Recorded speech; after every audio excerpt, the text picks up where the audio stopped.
Re-Up Alex. It's BeMo. It's KAMAUU. And this is the Re-Up Podcast.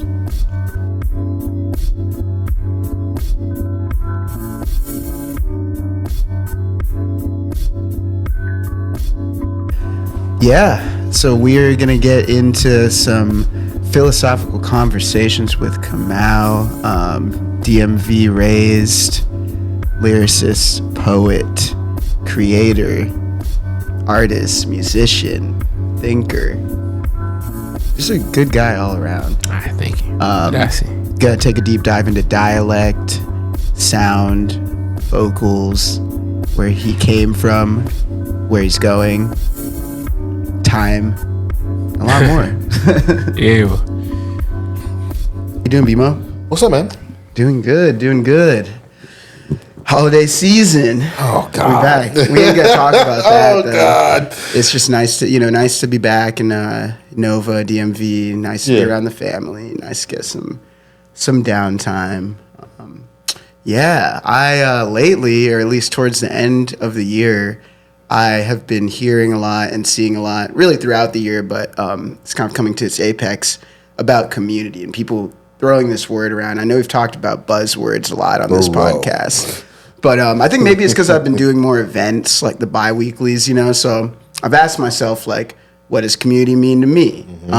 And in a show aspect, I've thought about this for a while. Is like, if I'm doing a show, then I need to be putting some sort of element that brings the actual demographic and population into the show other than just standing there and watching. So we do, like, those open decks, or we do the DJ competitions, or, we did a clothing drive, the last one, or interesting. That I think when you do a show is community, but a lot of people just throw it around to humanize their brands. I feel like, but humanize their brands is a crazy statement. To humanize their brands. Humanize your brand is a crazy contradictory statement. Yeah, your brand was created to separate yourself from your humanity in a sense. Yeah, so to bring humanity back into that. It's like bullshit. They just think humanity sucks. I like what you're saying about, like, the things you're doing to create community. Mm-hmm.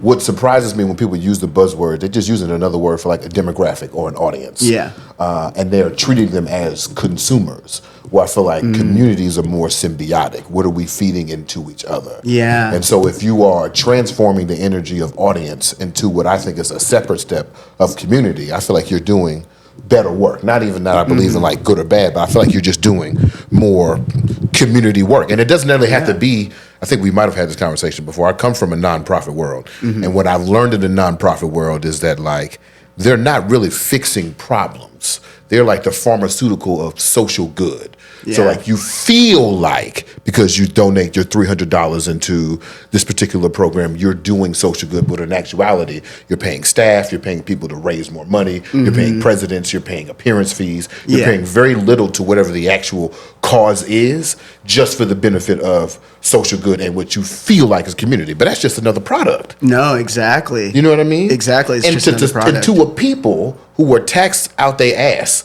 You tax for your sunflower seeds that you bought. You tax for walking to the store. You're taxed at the end of the year. The car that you own, the roads, you're taxed out the ass. And I'm always confused on why individuals who are so heavily taxed want the end point to be a consumer. Yeah. Why would you just want to consume? There's something beyond that, which I think is the true community. But when I start around this year, when people want you to buy gifts, when people want you to participate in the nonprofits, I start to hear the world is a community. Fuck you. Fuck you. The world was a community on October 2nd. And then, Yeah, I feel like it's, with the humanizing the brand thing, it's kind humanizing the brand. It kind of comes down to, yes, you are separating yourself from this brand, but then the brand can hopefully do bigger things than just you could do. So I can see in some situations, like, for example, I used to live in this place called Bellingham, Washington. Okay. It's on the West Coast. It's about an hour and a half from Seattle. It's 45 minutes from Vancouver, BC. Yep. And there's a school there called Western Washington University. This place is used to be 60,000 people. It's around 80,000 now. It's an oasis. It's got the Bellingham Bay there. It's got this beautiful big mountain called Mount Baker. It's quiet, peaceful, beautiful. Things are relatively cheap. And there's this place called the Community Co-op. Before I was on the East Coast my whole life, I'd never seen a co-op before. I didn't understand what it was. And I always thought, seeing this place, that it would be mad expensive like Whole Foods, so I never went in there. Then one day I went in, I'm like, there are expensive things here, but they're sourcing things from like literally local farmers. And on top of that, when I got deeper into it, when I started throwing some events, they would sponsor it in a way that was like, hey, you know, we're going to give you some money, but we're also going to give you like, we're going to handle all of your catering for this event. Things like that. I thought that was a really cool concept and how open they were. They would do scholarships. Like I think that's a cool example of like, hey, we created this co-op that's good for everyone, and we're going to do the events, and we're going to sponsor, and we're going to give money back to the community, and we're going to take we might put a little extra 50 cents on everything, and we're going to make a fund and then do something for the community. You know, cool things like that. So that's nice. There are ways. There are ways. I have hope. But I hate the buzzword aspect, man. I'm just saying, like, it gets me. Because it's like doing a show and putting a bunch of people in a room and paying everyone. This kind of creates an economy, but I don't know about community. It creates entertainment. And, you know, just to pick at you, you think that's different than your co-op? Okay, I think in the show aspect, it depends on who you book and their message. If it's just a DJ, that music can make people feel good, but if there's somebody who is poetic and, you know, actually getting a message across that's important, you know, important and thought-provoking, that could create communities, I would say. Because what they leave with, they bring that into their normal life. If the message is actually important, then I think that's community too. Interesting. Yeah. So if just an example. Yeah. Let's say at your co-op, they invite Uncle Luke to do a twerk contest for the local orphanage. Yeah. I used to does that. Hey, you're asking the wrong guy. You're asking the wrong guy. You know my answer to this. What is it? Yeah, do the twerk competition. Okay, what the hell? Yeah, anything for the orphans. Yeah, for the orphans. Yeah, okay. Yeah, for the orphans. Yeah, for the orphans. Like what? I have at this do time of balloon the pop year. too. This time of the year, me and Capitalism have a hard running up against each other. Yeah. Hard running up against you because you know how much I hate gifts. Yeah, I do know how much you hate we have a hard time. I have a hard time seeing the altruistic nature of person through the guise and mask of capitalism. I ain't gonna hold you. I'm real grinchy right now. You feel Yeah, what I'm I know saying? you are the Grinch. I am. I mean, I'm actually more Ebenezer Scrooge, to be honest with you. There we go. Yeah, humbug. yeah, you are the Black Scrooge. You're the well, Black of course. Scrooge. Definitely, that's you. Yeah. It's gonna be Wednesday. We not working? Like what the fuck? What's going on? So, wait, Kwanzaa is that That's right. 7 days before or after? After 26th through to New Year's Day. You know I'm ready for Kwanzaa though. See how my face lit up? I ain't been invited to a Kwanzaa party, so I don't know what's really. Because it's not about the consumption. It's about the reflection. Well, we don't have to drink there. No, not that consumption. The consuming of goods. The inflation of moments till they become capitalistic and commercial moments so that we can exchange trinkets or we can buy certain candles from a certain place and we can invest in somebody else's company when in actuality the whole purpose of the season is to reflect on you, reflect on how your community move forward. And maybe it's just the time of the year. I just feel like the opposite of that is I got a flyer about it on social media. You know what I mean? Yeah. That feels like the opposite of reflection. That feels like consumption, something to consume. And that goes back to the question of like, do you think that's different than your co-op? I feel like your co-op, this is not a binary because we don't believe in binaries, that's a whiteness. But like when we think about like your co-op on this spectrum of ethical or moral altruism, I feel like they are closer to what can be good than people who do nothing or people who are doing the opposite. So I'm giving this Grinch attitude, but like what I'm saying to you is that is good, but it's still under we have to buy a product in order to do a thing. Yeah, you're right. And actually the product is what keeps us together. I think the only problem with capitalism is we've gone so far with it that we can't actually undo capitalism in a whole, like completely. It would take, you could, but it would take, it might take as long as dinosaurs were, you know, like it could be like so many things would have to happen. Like there's, I don't know. I wonder if Thomas Jefferson said that about slavery. You know, we so deep into it now.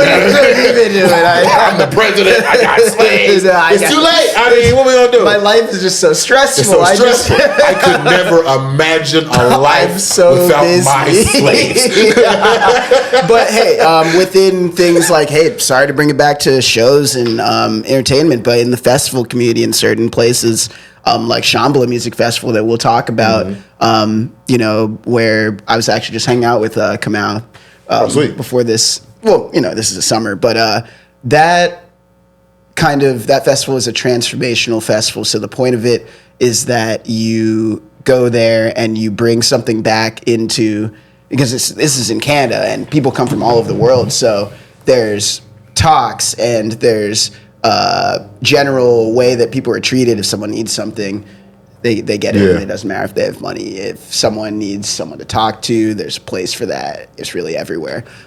Small examples, but yeah, you bring that back into the real world wherever you are, and I think that's a cool concept of kind of destroying capitalism in a small aspect. It is still something you have to pay for, but Again, it ties back to the motives too, right? Why do we have to pay for it? You still got to pay for it. You got to pay for it because, like, there's somebody who needs to be paid. Yeah. There's a landlord, there's a landowner, there's a conglomerate that still needs their money for you using space on the planet. Yeah. Well, we could literally go back and forth with this for hours. I mean, but it's tis the season, as they say. You know what I mean? Tis the season. Yeah, let's bring KAMAUU in. Come on in, brother. Let me start this camera on too. That's right. We might want to close that door too.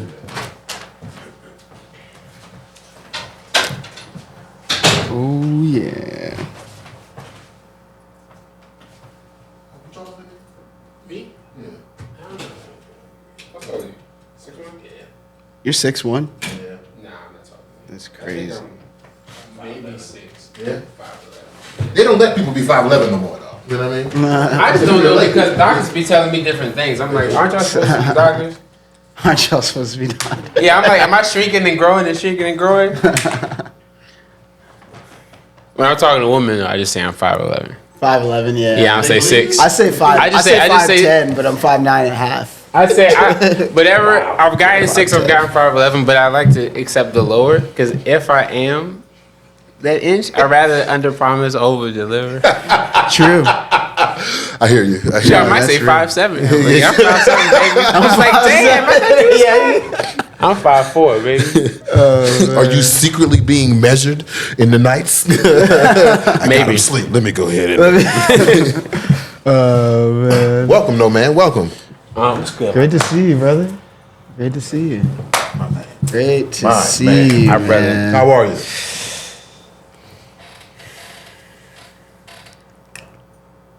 Healthy. Healthy?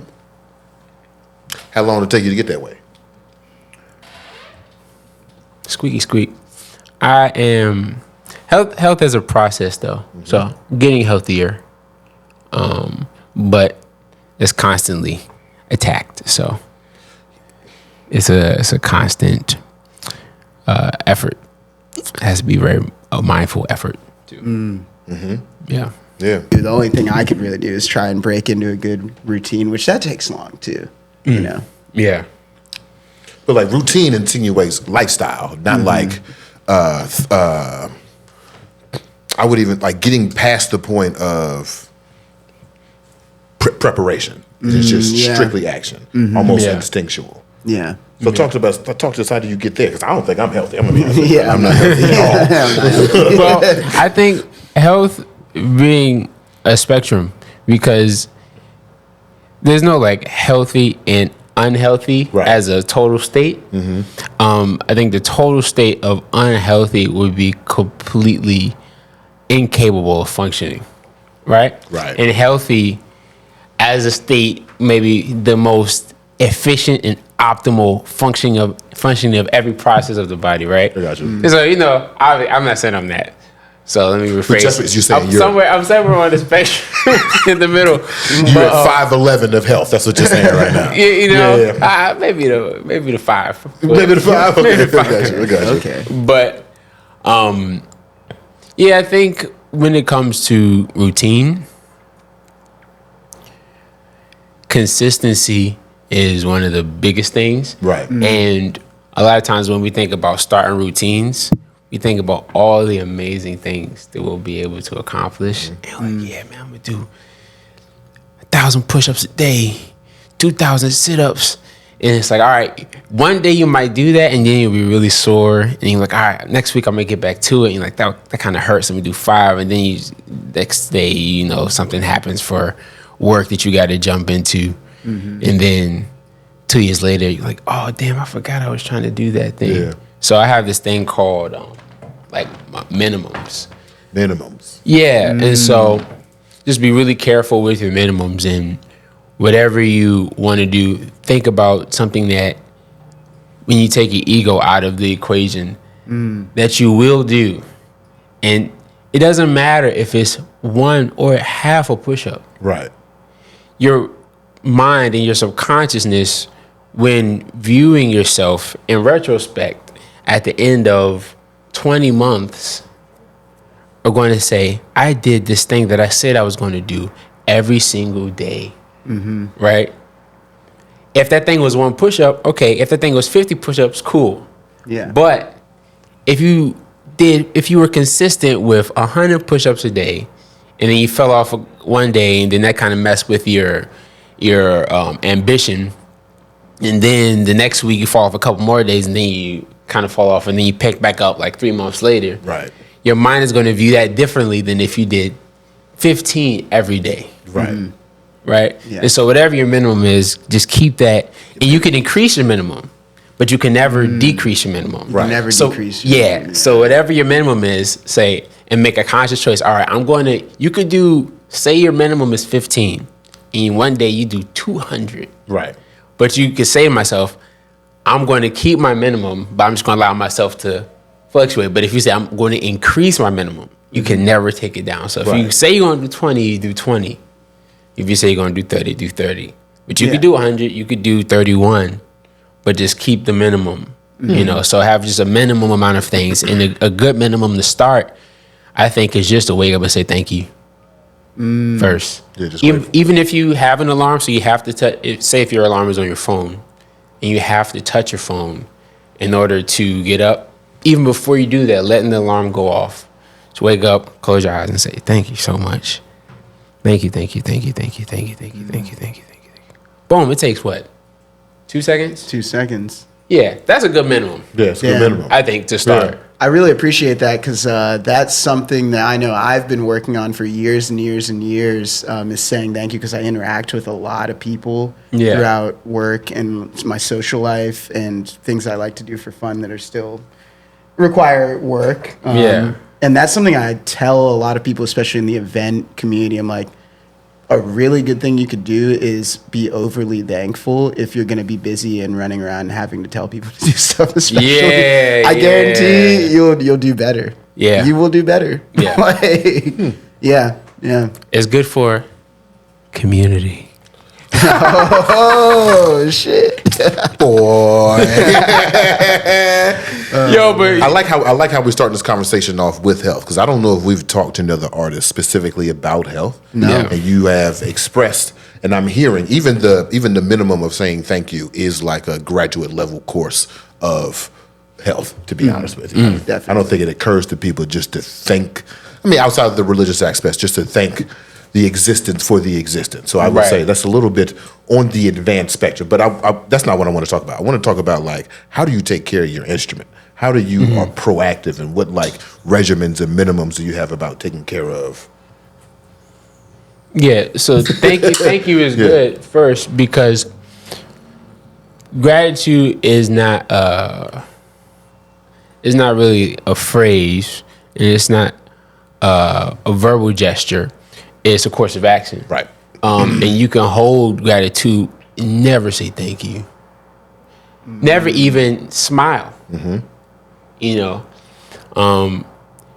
if I give you a book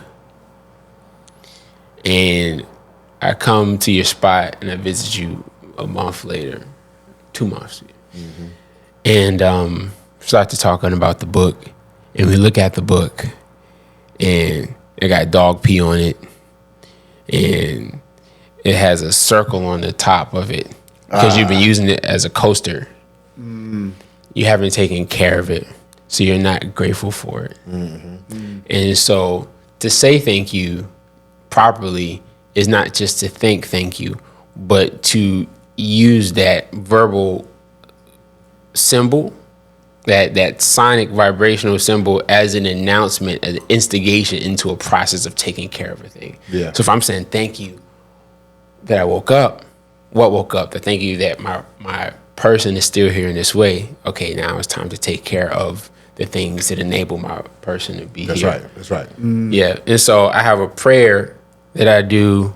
I wake up and then I say Madasi Nyame, Madasi Nananoman Samanfo, Madasi Asefo, Madasi Nyame, Madasi Nananoman Samanfo, Madasi Asefo, Madasi Nyame, Madasi Nananoman Samanfo, Madasi Asefo, the Buuma Nyame, the Buuma Nananoman Samanfo, the Buuma Asefo, the Buuma Nyame, the Buuma Nananoman Samanfo, the Buuma Asefo, the Buuma Nyame, the Buuma Nananoman Samanfo, the Buuma Asefo. And I might not be pronouncing it correctly, it's tree, and I was not raised and I'm not from Ghana, but I think it's a beautiful language.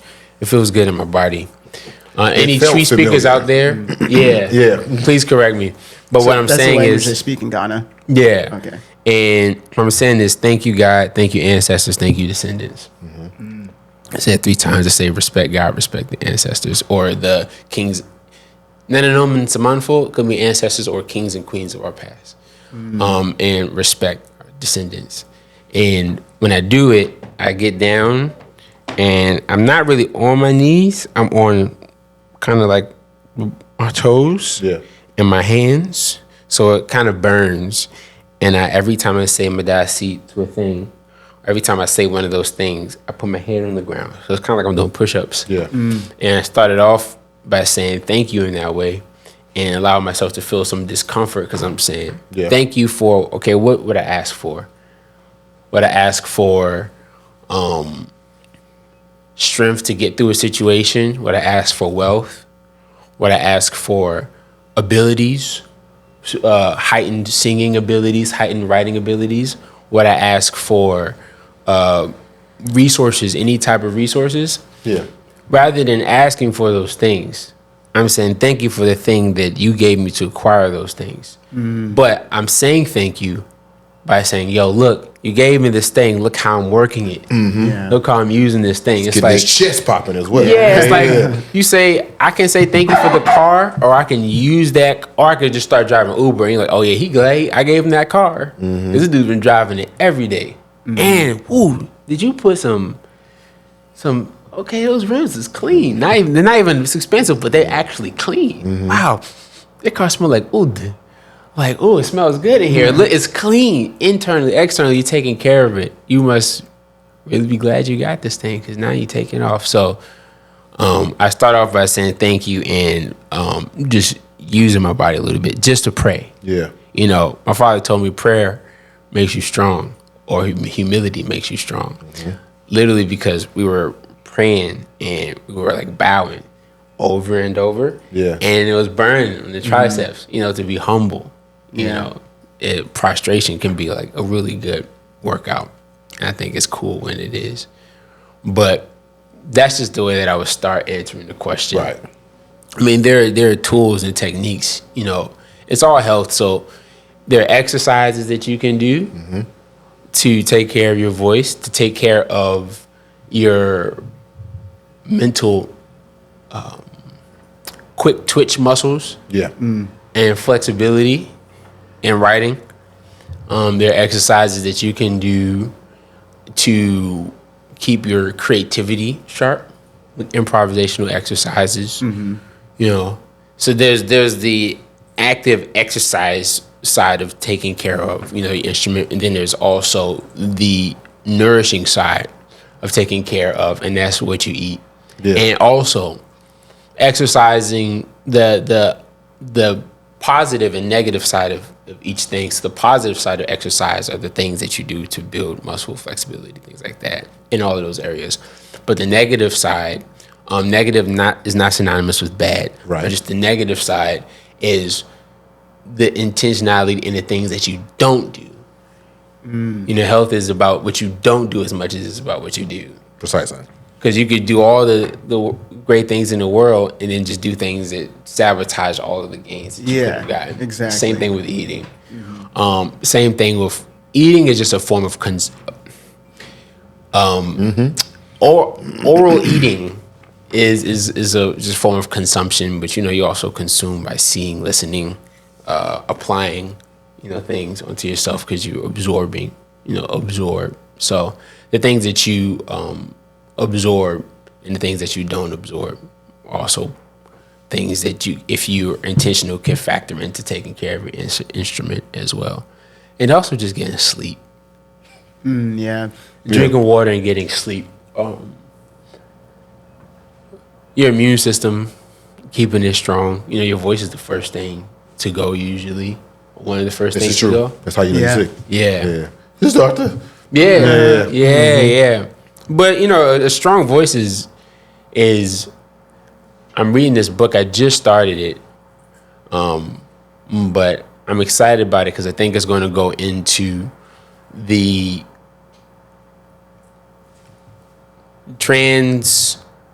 biological benefits of a strong voice. Yeah. Yeah, everything is vibration. And I think increasing the quality of the vibration that's occurring inside of yourself and being projected outside of yourself, it has that it's the vibration that's felt in your body. Right. And so it impacts your whole body. Okay. And even just saying those things, I have a friend who is a big dude. Yeah. Big, dark skinned, tall, has a beard. Things that, America would just Quiver. Yeah, but you feel it. You feel it when you walk around. Yeah, you feel it how you're a boogeyman. So, he pointed out to me he was taking vocal lessons. Shout out to Chet Gold. He's one of my big bros, mentors. A good man, great artist, visual and music artist too. Nice. But he had this vocal coach that pointed out to him that she was like, "Yo, why are you talking so high?" Oh, man. Yeah. Oh, man. And he realized that he was talking high, kind of just like walking on his tiptoes because he didn't want to scare people. Yeah. Because we're naturally, I think innately, we as a pack animal, which is where the buzzword community comes from, we're just a pack animal. We're designed to be able to maintain social bonds that increase our chances of survival. Of course. Okay, yeah. And there's a So spiritual going around aspect of scaring that. your community members tends to give you a reason to higher your voice. Yeah, I understand that. That because happened we to me. I don't was wanna walking do from the that. train. Like, it happens. Yeah. You get...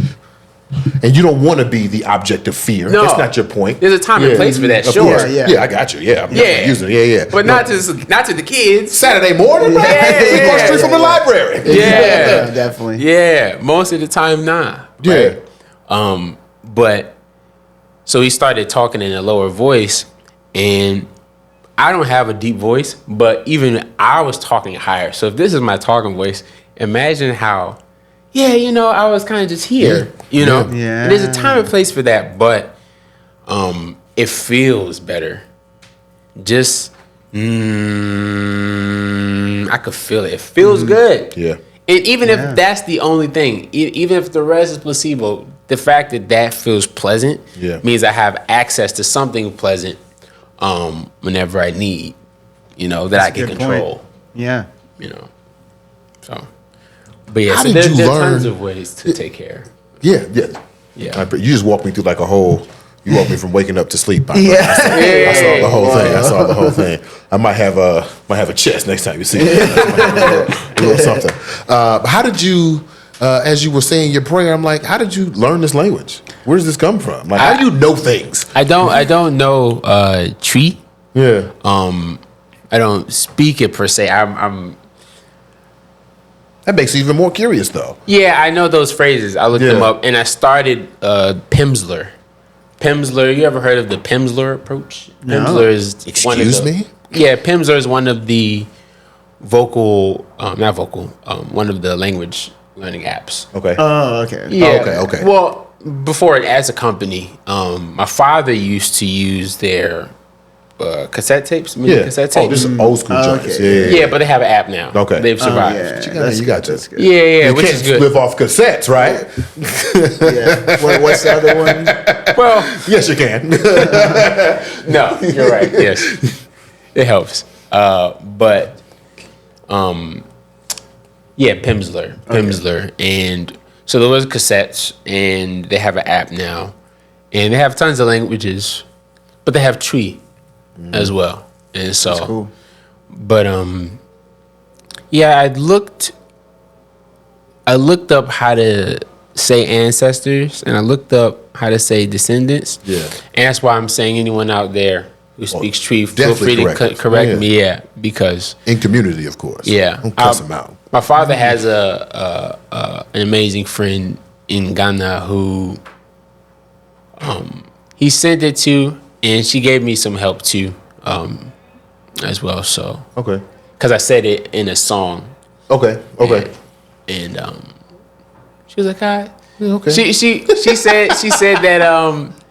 said it sounded good. Obviously, you could tell that I am not a native speaker, but she also was kind of like, it's obvious that you're from America, and it's also there's a level of grace and appreciation that you are reaching forward and reconnecting with yourself and this part of yourself ancestrally too. Is that what do you know you're from Ghana? No, not from Ghana. Okay. No, well, I don't know 100%, but the DNA results from AfricanAncestry.com. Shout out to AfricanAncestry.com. True. I've done the same. Yeah.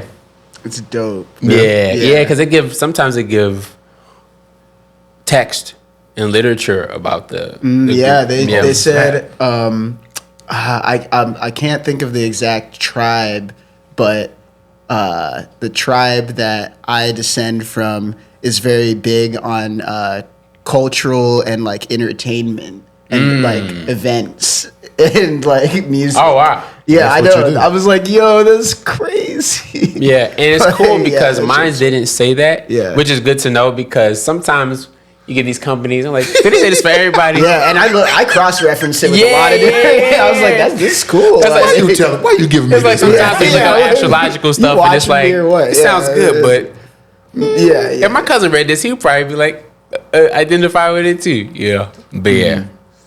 But yeah, you did the African ancestry. What they say? The Bubi people of Bioko Island, Okay. Tikar people of Cameroon, Okay. the Kru or Klaus people of Liberia. And that was all my father's side. And then, I see a little Cameroon in there. Oh, yeah. I see it in there. You had to tell me. But in the most recent thing we found was the Mitsogo people of Gabon. Yeah. That's cool. Yeah. Yeah. Cool. Yeah, it's cool. It's really cool because there are some things that I also noticed that were very similar to things that I was doing.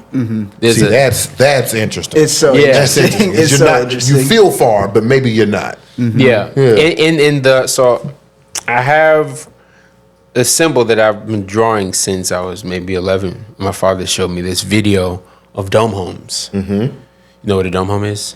Is that the clay? Nah, or is it could be made of various materials, even whatever modern I think materials. I know what you're talking about. It's just a dome, regular home, but shaped like a dome. So my father showed me a VHS on dome homes, and I said to myself, I want 4 dome homes, each connected by an inner hallway with a yard in the middle. And I drew it so it looked like a ring with 4 spheres, Right. equidistantly placed, right?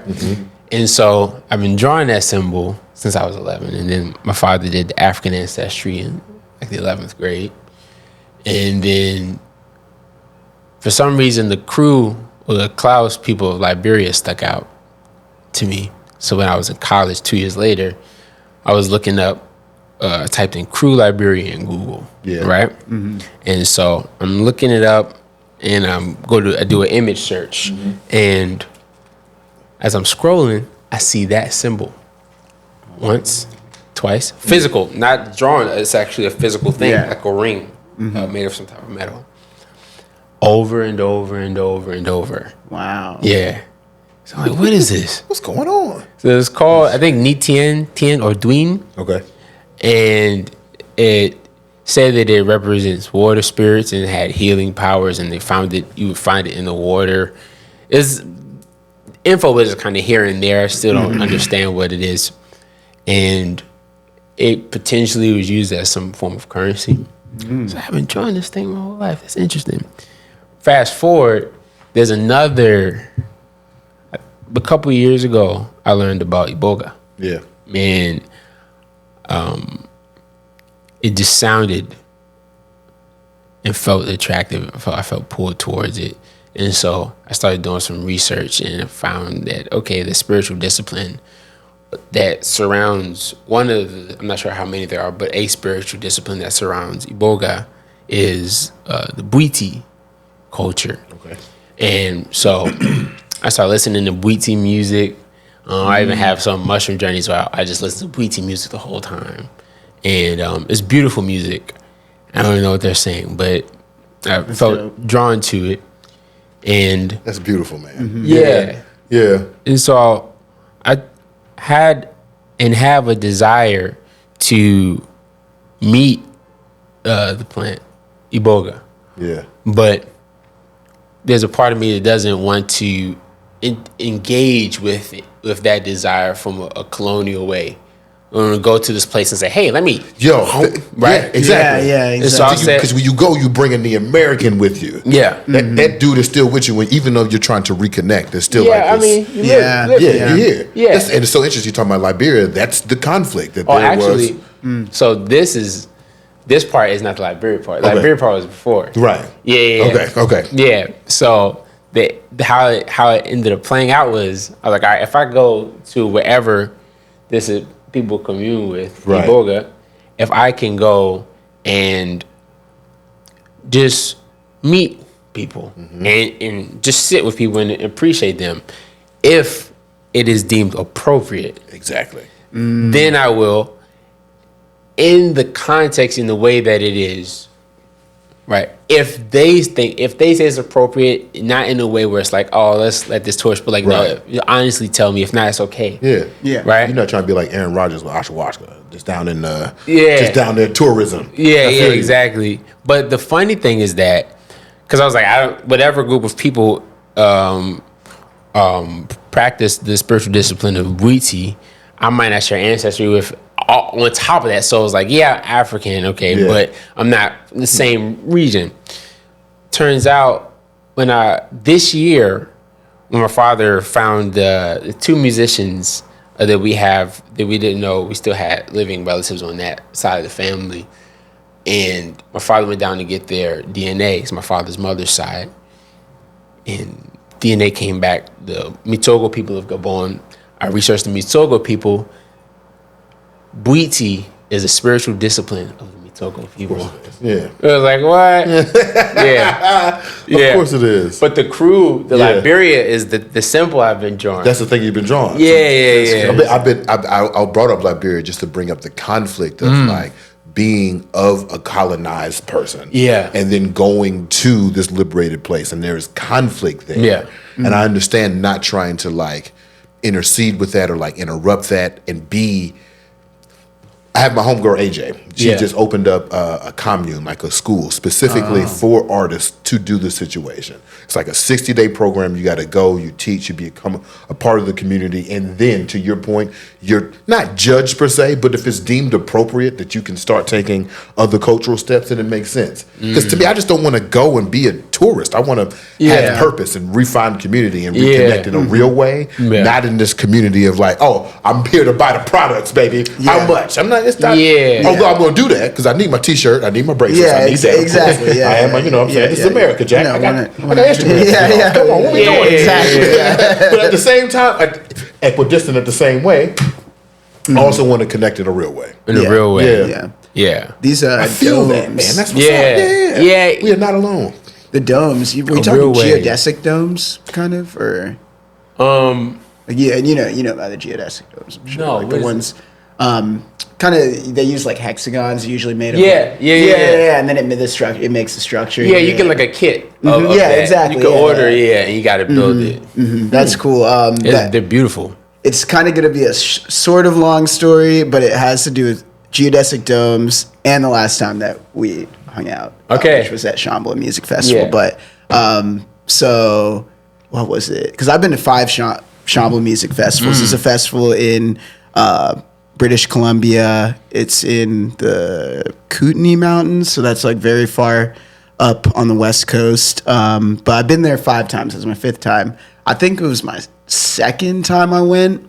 I remember because like I used to do more, but lots of like video work. So I'd essentially like manage videographers at festivals, make sure that they get the shot list, make sure they're connecting with the right people and subjects and all that fun stuff, and carry their shit. Also too, and so I remember we had like a day off, which is like crazy. There was no shoot, so we're like, let's walk around the festival. It's my 2nd time there, and me and my friend Sam Cahill, he's actually a very established videographer, one of my best friends, really good guy. I remember we went to this geodesic dome, and for people who don't know what these domes are, they're made of like hexagons, and they're made of like metal pipes, and the structure makes this perfect dome. So this dome had gongs on each hexagon, filling in the holes. And you would sit inside of this geodesic dome in a circle with a bunch of people, and these people would hit these gongs. And I had never meditated purposefully in my life at that point. I was a little younger. I hadn't gotten into it. I always thought it was for, hippies or whatever. And I was just where, I grew up in Alexandria. Hippies. So, so we sit down and they start the meditation. They're hitting all these gongs. And I think 5 minutes in, I actually disassociated from my body. You had your eyes closed. I couldn't feel my body anymore. And that never happened before. I was like, damn, I didn't know that sound and relaxation could do something like that. Yeah. But yeah, to tie the whole story together in a circle, we're kicking it. Shambhala Music Festival this past year. You had a great performance. That was my 2nd time seeing you, because we actually met at Something in the Water when I was stage managing, because shout out Gabe Niles, put me on for that. But yeah, it's great to see the progression of your performance, because I really like the looping aspect, using your voice, as we talked about. Like what brought you to the style of music that you're portraying, and working with today? Shout out to my family. Shout out to shout out to my parents, and shout out to my cousin, KAMAUU Got. So when I was really small, my mother used to sing a lot around the house. Her voice was one of the first voices. It was the first voice that I really believed to have fallen in love with, because I believe she was probably singing when we were in her womb. And I credit my father for being like the first DJ, because he'd be the craziest, most beautiful mixes around the house. I love that. And my parents played a lot. I think a pretty diverse array of music, and that ended up showing its face later on in life. The things that I absorbed growing up. So when I was and then Ujamaa Shule is an African school I went to. It's the oldest independent African school in America. It's in DC. Oh, in DC, nice. Yeah. Yep. It's elementary to 12. Oh, cool. Yeah. The Baba Zulu, Baba Elson Zingakulu Zulu, who founded it, is still the principal. Oh, that's what's up. Yeah. That's amazing. I never heard of that school. In DC, yeah. Ujamaa Shule. Ujamaa, like the principal of the Buzo Saba, and then Shule, SHULE. That's cool. In Ujamaa Shule, there were rites of passages for boys and girls, for boys, it was called manhood training, and we did capoeira and we played the djembe. And when you do capoeira, when you practice and you play in the middle or spar, It's like a dancing fighting style, yeah, right? there's singing around it. Yeah, so I don't know about the singing though. yeah, it's dance. Probably over there cutting up. Yeah. Cool. Well, that's the reason why. The reason behind the singing and the reason behind the appearance of dance is it's not from Brazil. It's from Angola, and it traveled to Brazil with the slave trade, and the appearance of it was tailored to maintain the practice without suspicion of practicing some deadly art. I'm practicing how to kill you. Fuck you up. You're building an army. Yeah, right. No, they just dancing. That's why the jinga looks like a dance. Yeah. And Interesting. they would, as per what I've learned thus far, please correct me on any facts I'm wrong on. So you have the sugarcane fields or wherever fields people are working, as a slavery in that region, and people, overseers on horses. And so to be lower than the field, than the crops, you have jinga, which is not just a moving, dancing looking thing, but it's also with the crouch. Right. So you're doing that, and then you have strikes that are very dynamic. You have floor attacks, and you have a lot of jumping and high attacks. So you jump up, you kick the guy off the horse, and then you take care of him low on the ground. Yeah, Wow. But meanwhile, you're singing that. They just sing it. The overseer. Yo, that's crazy. But I love that. Yeah, so a lot of people give capoeira sugar honey iced tea because they say, oh, it's dance, it's not practical. One, any martial artist, and I'm not saying this, I'm not saying, oh, I'm some like martial artist who are. I'm just saying the workout, first of all, training in anything to be really great is difficult. Yeah. But I went to college, I forgot, because I hadn't done capoeira since I was a small child. Right. And I was like, oh, capoeira, I'll do a workout with you. Yo, capoeira workouts also hurt. Yeah. In a respectable way. Yeah.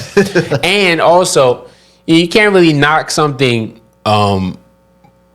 for having adapted to a situation, And so, tons of martial arts are applicable to specific situations, and taken out of that situation, it loses certain, applicability, but that goes for like anything.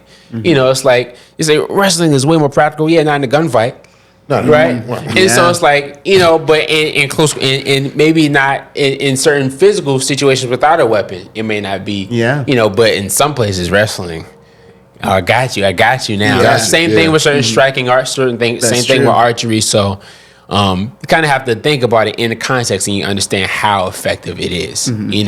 Also, you could, if you go into the same physical situations where capoeira was created, it will probably be more superior than any other form of martial arts. If you're trying to take some guy off of this high thing and take care of him. There's a UFC fighter who uses it. Really? Yeah, I'll have to put his link in the description. But yes, there's a great video. I usually don't look up facts on the show because I'll sit here on my phone. I'll link him in the description. I'll send it to you. There's a great clip on Instagram of him using capoeira. Yeah. Like in a UFC fight. Yeah. That's what Bruce Lee was all about, taking the benefits to all of these things and, Yeah. But anyway, so the point of bringing up capoeira is the singing aspect. And so I wasn't in choir. I wasn't raised in the choir in church, but I think my introduction to like singing and hearing my voice was capoeira because of the songs that you would sing around the circle. Okay. I still remember the songs. I don't know what they mean, but I still remember at least how they sound. One was Bada Nawe, Bada Nawe, Bada Na. And there's another one that was Zoom Zoom. I might be saying the words wrong. Zoom Zoom Zoom, Capoeira Catao. Zoom Zoom Zoom, Capoeira Catao. Para que com você Zoom Zoom Zoom, para que com você Zoom Zoom Zoom. Oh ah Capoeira. I remember it. I remember at least the sound of it. But that was the first time experiencing myself sing and sing with people in the pack or in community. But keep looking at me like you said community. But no, I feel you though. These buzzwords, man. It's the buzzwords are crazy. It's just me trying. It's like, if you say this thing, But anyway, it could be annoying sometimes. Think of some synonyms. Yeah. Get creative. Yeah, synonyms are a good route. Synonym. But yeah, so capoeira, right? Mother singing, father playing music. Fast forward, we're in high school. Okay, elementary school. My cousin, I'm writing poetry since around the time I learned how to write. Those the first things I would write for myself was poetry. In second grade, I remember my first poem. To this day, I wrote it in the second grade, and then I started rapping because of my cousin Kevo Amato in elementary school when I started public school. In high school, my cousin was like, "Yo, if you come to Mr. Whittier's class after school, there's this program called Garage Band, and on Garage Band, you can make beats. I'll show you how to make beats." I said, "All right, sounds like a plan." So on Garage Band, we start making beats, as in just taking the pre-made loops and putting them together. Yeah. But then eventually start doing the musical typing too. So okay, now we actually are producing.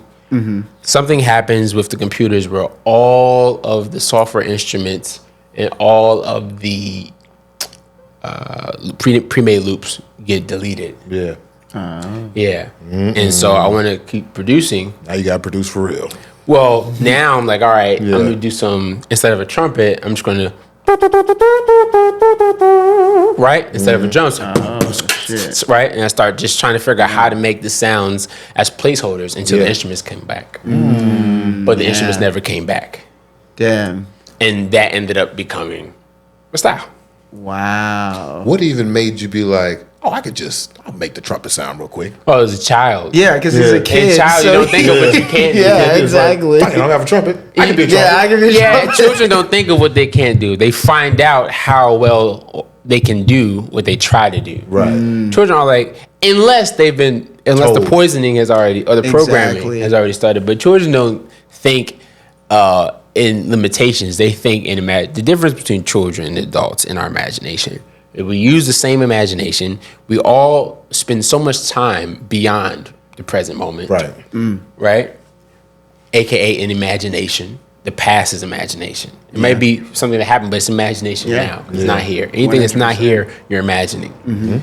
But the way that children tend to interact with imagination and adults in our culture here in America at least, and maybe not exclusively, interact with imagination is children wonder and adults worry. But children don't worry about what they can't. They wonder what they can. Right. But very true. Yeah. So I was just like, right, okay. Yeah. I found out I did it, but there's a reason why I'm doing trumpet and not a violin, because I was like, that sounds whack. This sounds good. So I kept doing the trumpet. They also ask questions without fear. Why? Yeah. Why? You know what I mean? So I mean, that's definitely something I try to practice too. It's like, I tell people too, I'm working with them like, yo, ask as many questions you want. Like, because so I'm a little flabbergasted, just a little bit. So I found out about you through my homegirl and client at the time. Her name is Taylor. I don't know if you remember Taylor. Y'all wrote a play that scored a play together. Wow. Right? Amazing artist, amazing person. Beautiful. So she tells me about you, and I start listening to your music, and then, of course, follow you on YouTube, and I listen to your stuff. And then when Alex sends me the treatment, I'm always wondering, like, where's this brother from? Alex sends me the treatment. I look at your bio, and it says Washington, D.C. Yeah. I said, what the fuck? Your bio is great, by the way. How it's written, it's like an interview almost. Which one? It might be the one my father that I found, but it was almost like an interview, and you talked about every single album and kind of where they came from, and everything was in quotes. I think I might have just found it on your About page, but yeah, I really liked it. It was very unique. Yeah. Thank you. Yeah. But sorry to cut you off. When I saw DC, I was very surprised because I heard. I have heard eccentric artists come from here who have a sound, but I have not heard a sound that sounds like yours. And so the question from the lady of the house, and the question that I have is, where did you come from? Where did this sound come from? How did all of these, the capoeira story makes sense that's how you didn't learn in the choir. So already you have a divergent path against what I would say like the traditional Black Americans singing experience would be. So like, keep taking me down that path. How did you, capoeira, then what? Like, then you're singing songs in high school with the beats, and then like, it's like, rapping in between. And so I wasn't what kind of rapper were you like then? Were you like Cameron rapping? No, when I first started, my first rap from the 6th grade, I got spinners and hydraulics on my do-ran-go. The truck go fast, but the rims go slow. The rims got bling, and the bling got shine. But don't touch the bling, because the bling is mine. That's right. That's right. Good ass rap, bro. 6th grade. Me and my cousin. Sound like 04. Yeah. You know, exactly. I don't know whatever, but probably. The influences we had at that point. It was after Y2K. It's probably 04. The Y2K. Yep. It's good times. But Chrome era. Yep. Yeah. And so there was that. In the way that I rapped, so my introduction into rap was heavily leaning on my cousin, and his father was a DJ, and he would get these CDs that had instrument. This is before YouTube. Yeah. So I had instrumentals. Yes, you did. Instrumentals, a cappella, and this is very The single influential. CDs, like the promo pack. For I guess for people who are doing who are DJing to like be able to use just the vocals from this instrumental, just that. And that's how they used to. That's how they used to do it, just straight CDs. On cassette too. But that's huge because that was when and things were connecting that I didn't know. My father would play EP.20, which was a South African musical, and it's actually on YouTube right now. EP.20, right? And there were certain songs that the coal miners would sing, right? And it would have a chanting element to them. But that was also reflected in some of the rap Adlibs, you know, the hey. Well, it's that's something that's older than rap, you know. Oh, I hadn't considered that. And that's I don't remember what song it was, but I remember that ad lib from one of the. It was Jesus some rap. Walks. It wasn't Jesus Walks, but it was before. But man. So all of that, and then the singing songs. So you have Fantasia, and her ad libs, man. And her stacked vocals, and the stacked vocals and raps for like the haze and like the woes, and like those chanty elements, stacked. And this is where I started observing stacked vocals that I would hear in some of the African music that I would hear, but isolated. And I was absorbing all of this. Meanwhile, I was rapping about stuff that I had no understanding knowledge. So I was just rhyming in the way that I was trying to emulate some of these rappers. Of course.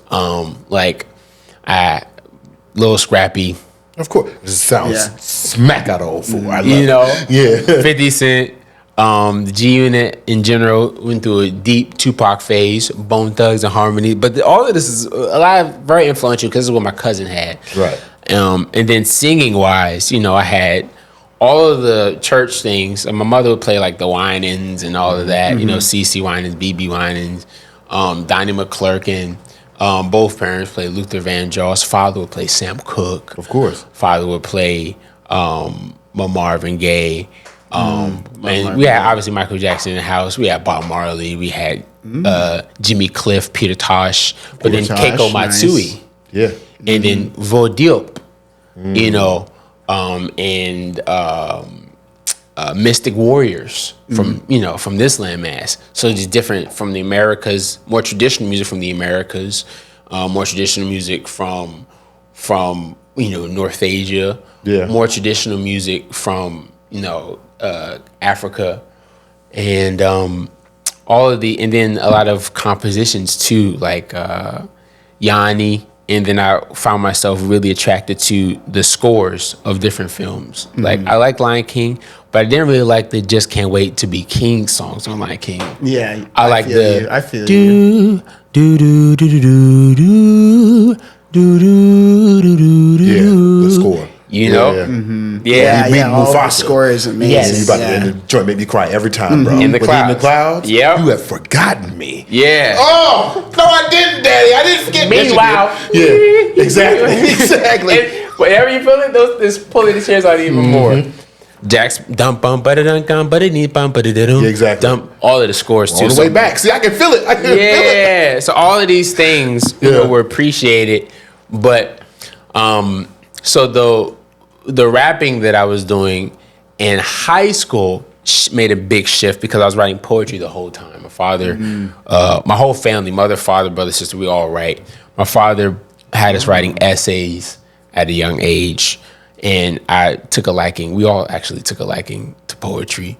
So I was writing poetry very early, and my poetry was better than my raps, much better.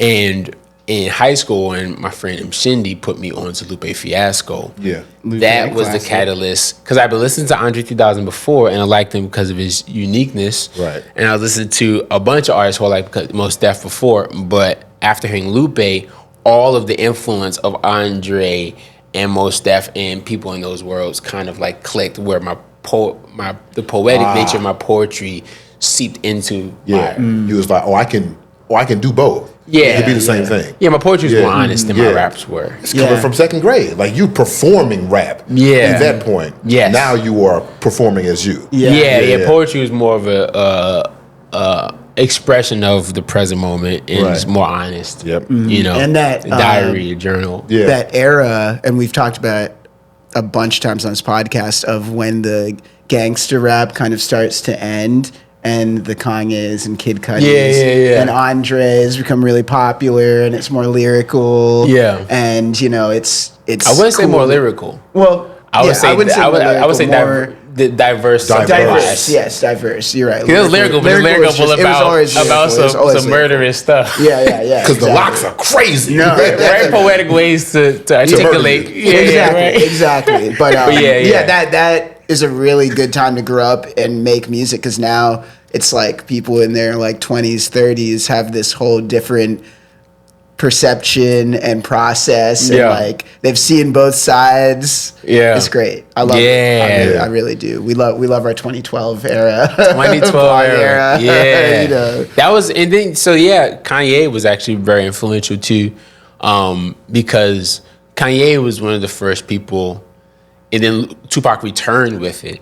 I started rapping, like my poetry became more encyclopedia rapper. Kanye sowed a seed of kind of being a bit more comprehensible. Yeah. Tupac sowed a seed, but that didn't really sink in until I was in college. Okay. And I was more directly critiqued and helped. I was part of this brotherhood called Big City, Big City. Okay. A bunch of New York brothers, great MCs, poets, rappers. Oh man, that sounds amazing. Yeah, that sounds cool. Right in New York. Doing poetry and they critiquing your work. Yeah, you know, brother. That's dope. There was a very healthy situation where it was like review. We would kind of listen to each other's stuff and try to help each other out. But all of that stuff was way better than mine. I had my cousin and my brother MC as well, and he has friends, but it wasn't really, everybody wasn't rapping when I was in high school. And so being that I had such an extensive past in poetry and essay, I raps probably in the diction and cadence was not the flyest. Lyrically, it was some of the most advanced stuff, I think, in the area. Yeah. I mean, no one knew that I rap, but hearing what other people were doing, my stuff was a lot more lyrically mature, but not vocally. And it was lyrically mature in just the knowledge of vocabulary, but not mature in the, I'm just talking to you. Yeah, I hear you. Yeah, talking with you. Yeah. I was talking to you, I was talking with you. Right. Yeah. And that's what happens with smart kids. Yeah. You said encyclopedia rap a second ago. Like, we start listing facts. Acephalous acrobatic authorities abhorrently grip African American majorities. Sure. You're like, all right, Sure. that sounds dope. Sure. But you didn't. It didn't I had help no idea. you. When Jesus said he's flying birds down south for the summer, I felt that though. I feel that. Yeah, because you could still use the literary devices, but you could, Yeah, I get it. and you could do both. Yeah. Yeah, how do you flip the switch to get that flow and vocal element that you kind of have now? Big city. Check, gold, jewels, pills, jers, Quaya, all of the brothers, big city. More names than that. DJ Will Gates. Everybody in big city kind of helped because their flows are just better than mine's. Yeah. Yeah, they just sounded better just from listening to them. Yeah. I kind of The humility right there. just started, Okay. doing what they were doing in my own way, and that's from a flow aspect. Singing and rap were much more separate at that time. Oh yeah. Yeah, Pre-Drake. yeah, Post Nelly. Yeah. yeah, but doing that, and then after my flow got better, then certain seeds that were planted before from Andre, most def had melody too from Lauryn Hill, Of course. from singer rapper pre-Drake, from Canada, Chaos. Yeah. Oh, the love song. Yeah. Chaos, Yeah, Chaos, right? Oh. And there's so many I could go down list, Diggable Plans, but yeah, Chaos. Diggable Planets is a good Yeah. I thought I made him up. I've never heard anybody else talk about Chaos. I met him. Oh, tell me In about Canada. it. Yeah, of course That's you did. crazy. He came to one of the shows. He was chilling, calm, humble. I was this dude. Yeah, no, I don't know if I fully articulated to him how impactful he was. I didn't because I would have needed like 2 hours. Yeah, bro. It goes deep. I would have Chaos. needed 2 days. Yeah. But Chaos kind of was he was kind of like Lupe in the sense that his switch gave me access to the Seas Planets by other artists, as well. Yeah. Oh, you make more sense now. You know what I'm saying? I get it. Yeah. Yeah. And then I think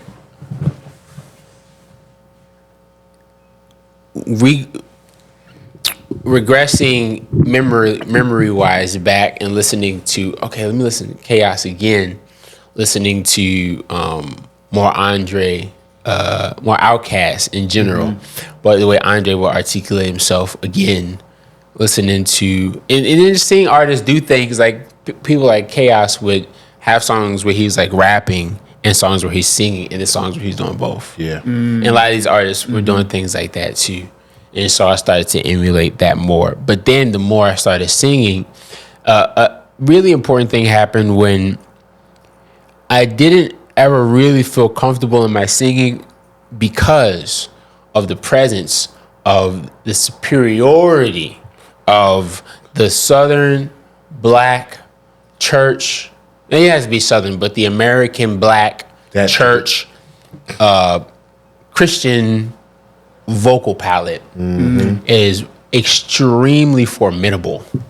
Yeah. Like the aggression in which people can go through the scale and runs and things that comes out of the church. It's incredible. And all of our music is a child of it. Yeah, it all of our singing is a child of it, which is also a child of something that I had to go to before I got back to the church, right? Yeah, we talked about that on our episode with Armani Grace. Yeah, we did. Yeah. So I wasn't raised in the church. I went to church sometimes when my grandma moved in with us, but I wasn't raised in the church. I wasn't raised in the choir.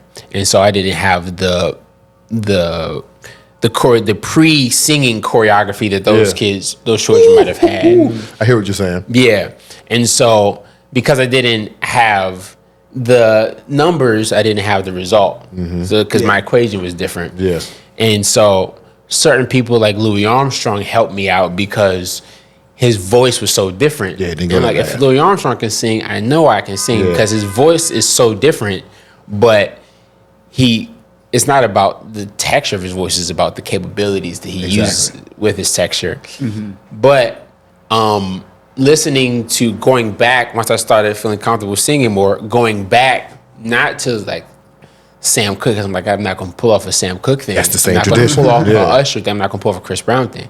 I'm not gonna pull off a Marvin Gaye thing. I had to go to Vo-Diop. Yeah. I had to go to Isabel Gayogo. Yeah. I had to go to other or even Bollywood in the Balinese or monkey chant, or people call monkey chant. I don't know what it's actually called. Or Tibetan throat singing or Gregorian. Of course. I'm not sure, that cathedral Gregorian type of sound, right? Yeah. I had to go to Viking chants. I had to go to the vocalizations of the Americas, which it's so diverse, but of like North America and all the different things that I could hear, that I could have access to from mystic warriors and things like that. But all of these people, and what it taught me is that you'll never see a bird that goes to tweet and it's like, wait, nah, that was the wrong note. No. You'll never see a wolf that goes to howl and it's like, Is that the one? oh, no. Yeah. All things with a voice have a great voice. All things. There's no one who has a bad voice. Nobody. Even someone who has a chard. If you can make sound, you can make good sound, because the only sounds that exist are notes. Yeah. You say, yeah. Yeah. Bebum, didum, da. That's a note that someone can sing with. Exactly. But that then, son, to that beat, son, to that thing, so but that thing, so that thing. That's hard. You can use that. You can use that.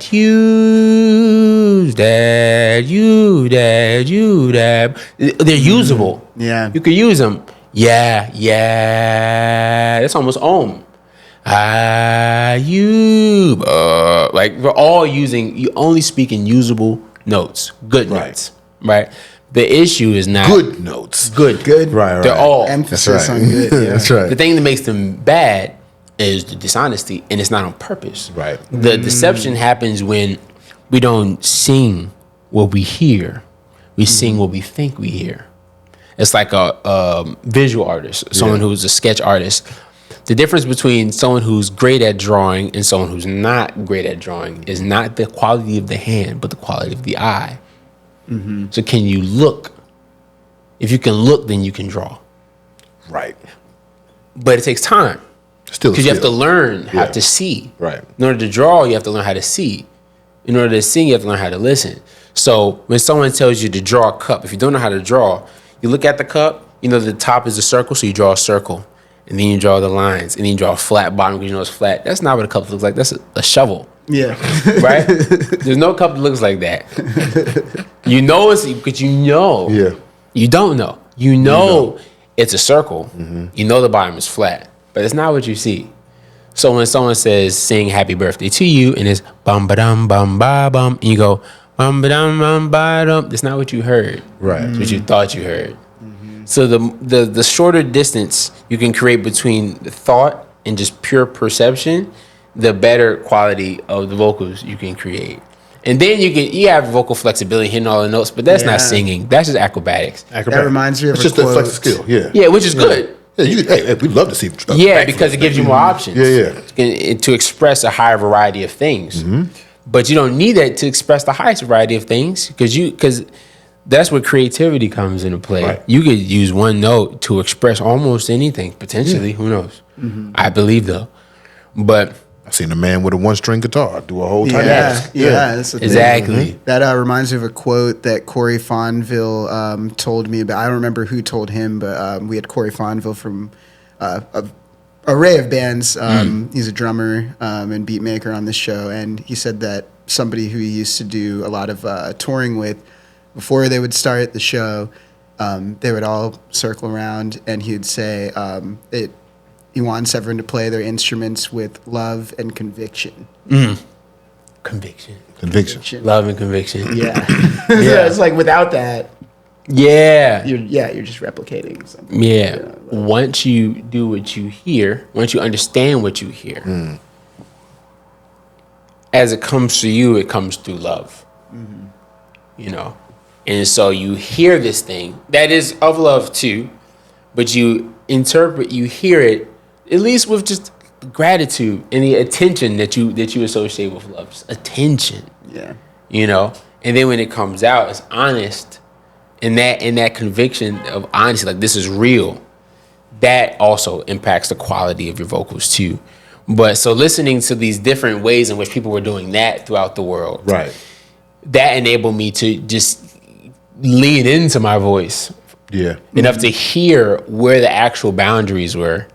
And then I could listen to and try to properly listen to Sam Cooke and properly listen to more American traditional runs. Yeah, that formidable thing that you talked about. Yeah, because it is much more approachable. Yeah. I've also wondered. So as the black church loses popularity, and as students and young folks are no longer receiving that free education of that music in that situation, I've often wondered, how are young black people still entering into this musical world? And I'm seeing your path as a way that is. Yeah, that you still got to this formidable tradition. It just took you around the world first because you didn't go there first. It took you to Capoeira first, actually. That's where you went. And the crazy thing is that the we say like the black church, but what it really is African people put into church. African people forced into church. But singing the same way, but different because we're creative. So what a creative does is creativity is not output. Creativity is breath. And so creativity isn't just like because then you die. You can't create anymore. Right? You have to. So we in a specific location, and it sounded Nigerian. We in a specific location, and through this African body, it sounded Ghanaian, it sounded South African, it sounded, but we in the East Coast of North America, and it sounded like that. The Northern East Coast, it sounded like that. The West Coast, it sounded like that. So the reason why it sounds the way it sounds was because of the geography and the other living entities on the geography, whether they be pleasant or unpleasant. That's creative. But the reason why you could find a similarity, so many, I think,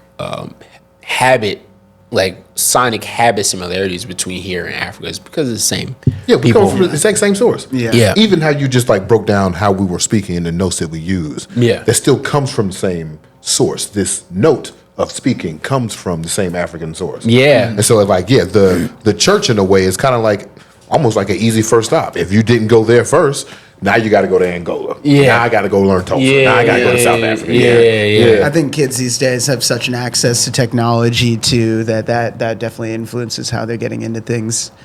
Like crazy. Definitely want to touch on some music a little bit. I know you got the Romantic Spirituals. Yes, the Romantic Spirituals. Late Feb. We don't have to put a date on it. That. But what I always do, we have musical artists on this podcast. I listen to the first project that I can find and their most recent project. So what I noticed on that journey was that your first project had almost it almost seemed like it was a little more tailor-made with the beat selection and stuff. And then your most recent project that released in 2023 had some nice sampled stuff and a little more, not, I wouldn't say up to date, but now. And your twist on it. Love both of them. There is no discrepancy between. I couldn't say which one I liked better. Are you referring to Lacuna? Okay. Yeah. And all original samples, by the way. Wow. Everything was. I'm pretty sure. I think everything was played. But some things were deteriorated to sound that's cool. older. Mick Schultz. Mick Schultz is look at you. Mick Schultz. That's Mick Schultz, man. And Jules, one of the brothers from Big City, actually produced driving scenes. Okay. Yeah, Mick Schultz like produced pretty much everything, but executive produced the whole thing. So he came in and collaborated with Jules on that. And then DJ Fu, I might be getting his name wrong, but the brother produced Flings, amazing producer as well. Okay. And Mick collaborated. Okay. But he executive produced the whole project. And so I'm not sure when it comes to the samples on driving scenes and Flings, but I think potentially on those as well. But on all the other ones, I think everything was all original played. sounds. What was the process like? Were you Schultz? Is he where's he based out of? Where do you guys? He's in California. Okay, cool. Yeah. So how did that process come together? I know you spend a lot of time in like California making music. You know, you've told me that. But is it like you're in the studio with the producer and you're actually okay? Yeah. We have a great Mick and I have a really great workflow. That's good. It's important. Yeah, I trust him a lot. Trust is very important. I've worked in order to have a certain consistency in sound. I think some of that comes from being so internal and exclusive musically. I think I've had pretty small rooms. It's been just me and the producer. But even with that, one of the things I like about Mick Schultz is that I met him and we were supposed to make music. This was years ago. And we just talked the whole time and then that's always the best. Piece. That's the first step. That's how I met my boss. We didn't talk about shit. We just chopped it up. Yeah. Yeah. And we didn't talk again for years.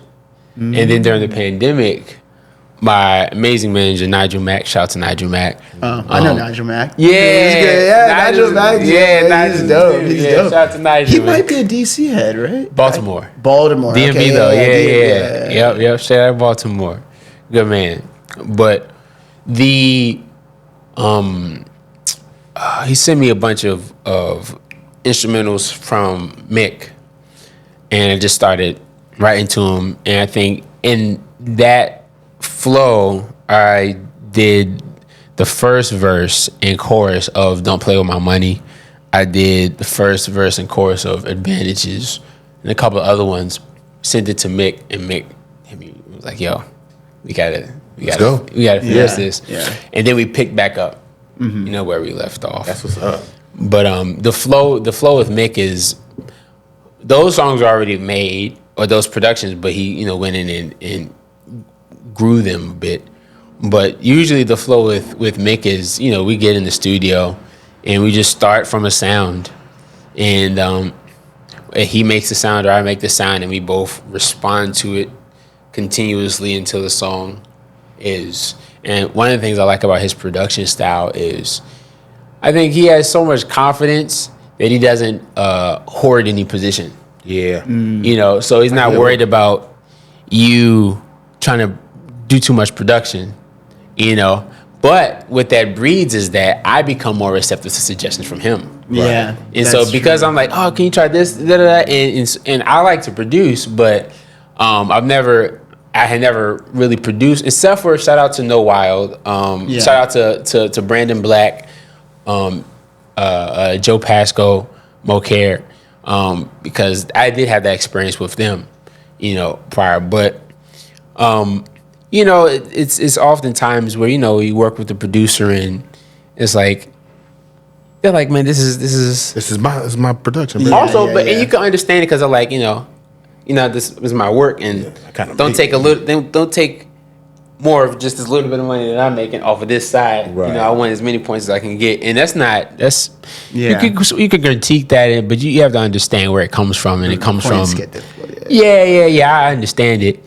Hey man, niggas is hungry, baby. Yeah. So you got to pay for that community. You feel me? Yeah. Also, if you have people just meeting, they don't know each other. Right. It's also just like that could be their love and their space, and you coming into the space, and it's like I have a vision of how I want the beat to be, and then you keep offering these ideas are good ideas, but I have a vision for this beat, Right. You know, for this production, and just like you have a vision for like the vocals, so you stay over there, I stay over here. Yeah. But with Mick, I think he's just so comfortable and so able, and he's such a child when it comes to his wonder. And I've met a bunch of like there's another guy, Wayne Gordon, very similar in this way too. You just want to make a great song. Yeah. That is the vision, as simply put. That is the vision. I love that. And so, but you know, I kind of reflected that type of thing where, you know, I have my process, but with Mick, I opened up a lot. Even with the song Home, I wrote a whole different song first. And I told Mick, when we made that project, I said, all right, I wanted to open up the realm of your authority into the writing. If you don't understand anything that I'm writing, I'm going to rewrite it. Yeah. And so with cashed out on one of them on Home, it was like, I don't know, man. I don't get it. And it sounds mean. But I don't remember what I wrote. He was like, yeah, it just sounds mean, man. Mean. Yeah. Yeah. He said, I don't know. I just don't get it. And I was like, I deleted it, the whole thing. And I rewrote it and I wrote Home. And it was way better. Yeah. Being able to take feedback is Yeah. so important. Yeah. It's so From the right place, too. Yeah. Yeah. From the right place. Yeah. Really just Yeah. ingest it. What Yeah. you do with it, you know. Yeah, actually, yeah. So I regress. Just being able to take it in general, because either way, you know, even if it's coming from the wrong place, there may be something you can use. Yeah, to your point. 100%. Yeah. 100%. Yeah. Yeah, you got anything you're trying to get into for the new year? Or are you not a resolution kind of guy, or what? Well, I mean, I don't have anything really. Arguably, I can think of, but. I do. if this is the new year, Yeah. if this is the new year. someone, I was talking to someone recently, and they were talking about how they start their new year. They don't start their new year when everything is dead, and dead is not death is not the opposite of life. Right. There's no opposite of life. It's just a Death part. is the opposite of birth. Right. Both of those are Okay, processes that exist within the through line of life. But you know, when things are like dead, you know, in hibernation and brewing, they're not really like they're kind of just like resting. Yeah. And they've already planted things that they're just like. And so Yeah. I'm not sure if they said their new year is either when they plant or it's when they start to reap. Reap, yeah. You know, okay. but I could see that. I mean, I hear that. That's yeah, fair. And, you know, time is made up. You know, we kind of just. I just planted put this 70 thing garlic together. bulbs. So actually, I have a perspective on time thing, Okay, let's All hear right. it. Let's hear it. I love this shit. and I don't disagree, but I have a wording that I stumbled upon. Okay. That I really enjoy, that you might enjoy. So, my wording is that we didn't make up time, but we made up its measurement. Okay. Yes. True. Okay, yeah. Yeah, I can see like that. hours. Yeah. Yeah, I hours. can see that. Yeah. Or January 1st. January, any of it. January Yeah, right, 1st. right, right. Yeah, It's yeah. just a- Seconds. Yeah. Just like we don't make up length, but we made up the measurement. Measurements. Exactly. Yeah, so like, Things so- have distance. We just Yeah. made up inches. I feel what you're saying. yeah. And when people say time isn't real because it changes, just like distance changes. Like if you were this big, this wouldn't be this. No, it This would be like, hello, hello, Yeah, hello. yeah. Light exactly. years. Exactly. Same thing with age. It's like you remember Yeah. summers used to be 5 years long. Yeah. Oh, Summers used to be summers used to be like 10 years long. summers bro. are crazy. Summers used to be 20. See, I keep making do. Summers used to be 40 years No, long. for real. It was. And now they're 4 minutes long. It was. Why?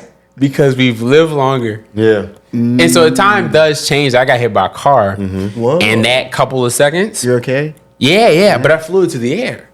And it But was, you was up there for a minute. You were flying. I was for a long Where time. was this? Whoa. In Brooklyn. Of course. For a long This sounds like a time. Brooklyn activity, though. Yeah. It was all my fault though. It was Don't do that. Don't victim blame, man. No, Unless you was out here just Yeah. wilding. No, it was. I was riding a bike. Okay. It was rain. yeah. It was raining. I was looking at my phone. Damn. In New York. It was raining. I was going through an intersection. Yeah. It was nighttime. You had dark clothes on? So it was probably. I mean, we can just throw that on there, even if it's not. We can throw that in there. I was wearing all black, right? I had headphones in. Yeah. Oh, You shit. set up. Yeah. Oh shit! So I'm lucky. You're very lucky. Yeah, but it was a long time, right? Yeah, it was. But it's 5 seconds long. 5 seconds getting tortured and 5 seconds in some sensual engagement, completely different. Yeah. You know. So, but time is just the reality of duration. You know. But measure in the experience of it, but measurement is fixed, and we are not fixed, and that's why that measurement is a construct.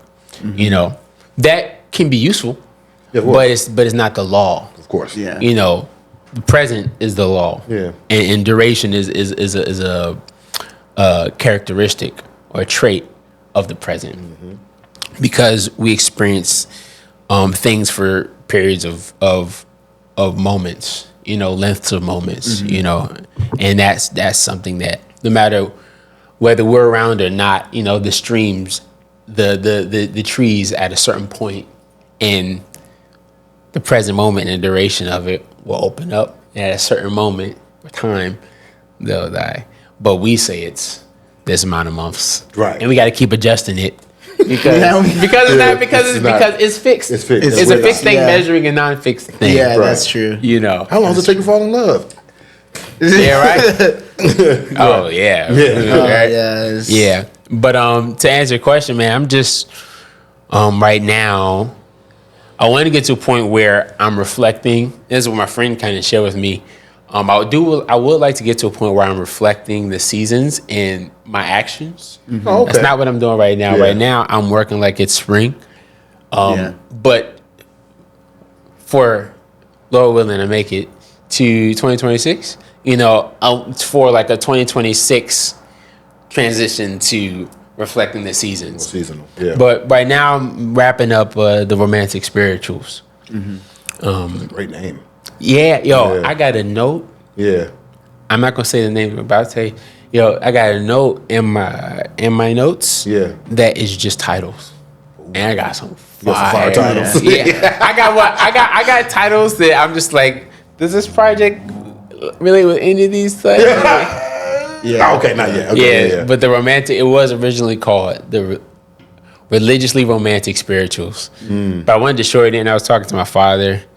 And he was like, yeah, man, religiously romantic spirituals, the religious and the spirituals could be redundant. And if you wanted to shorten it and take out any of those words, maybe take out religiously. Yeah. Yeah, the romantic spirituals. Okay. Is there anything that we can expect progression-wise from this project? Yeah. Or anything that it like signifies for you? Yeah. And so kind of going back to what you were talking about, the production will be similar to A Gorgeous Fortune, but before it. Oh, okay. In the sense that making the whole project is all vocal. Oh.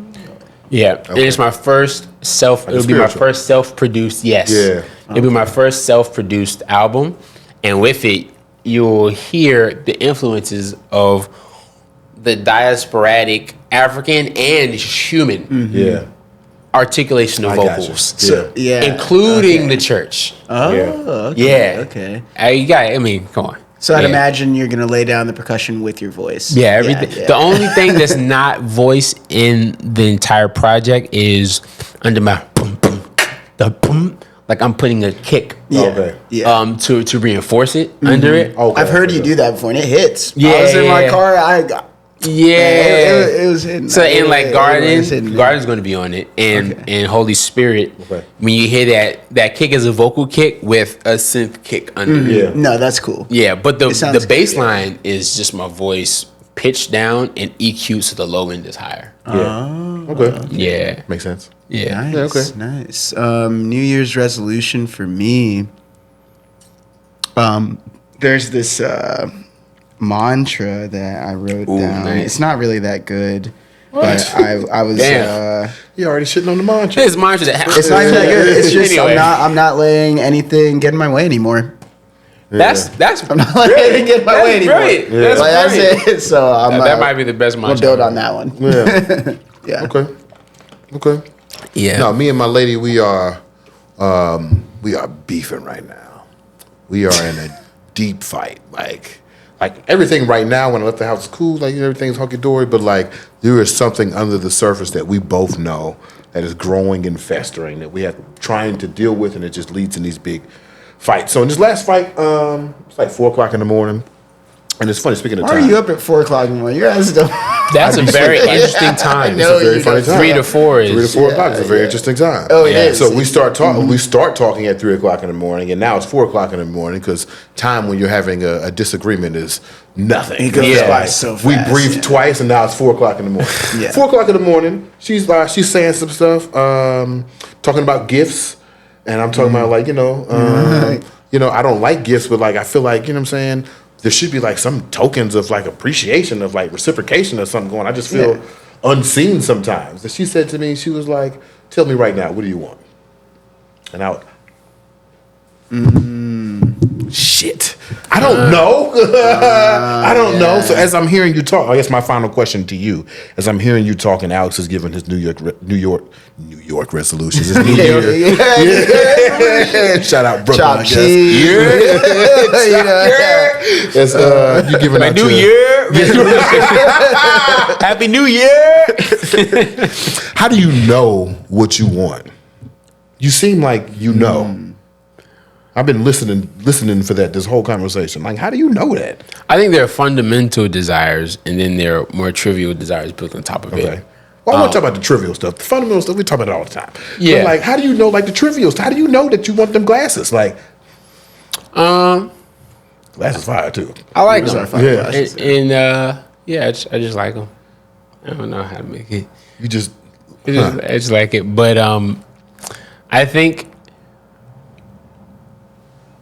a good place to work, a good place for me to develop is ensuring that my desires don't sabotage my needs and don't contradict my design.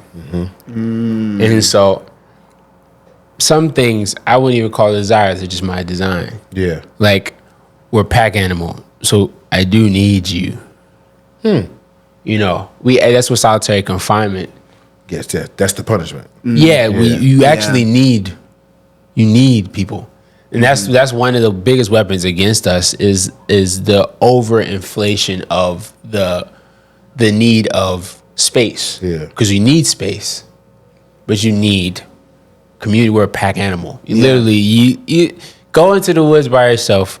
All right, even if you're okay, even if you make it, your species your line of existence will end with you. You need at least another.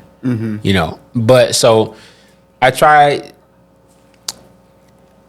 in my actions and in my habits moving forward from now, and this should be a continuous state, not just in the end of December.